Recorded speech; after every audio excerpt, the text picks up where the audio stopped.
מצעד הגאווה בירושלים. זורמים סימן שלה? שוויון ערך האדם.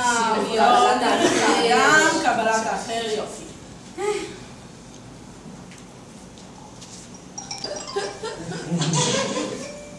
לא קיבלתי. מצעד הגאווה.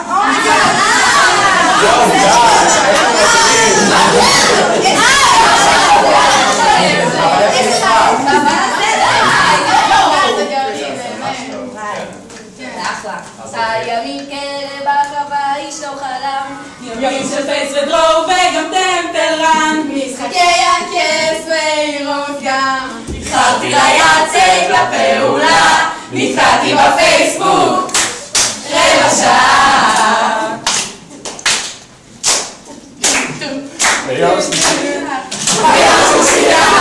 חזרנו מיום ישבנו כולם בסלון מול המסך הדק. ומה עם פעולה?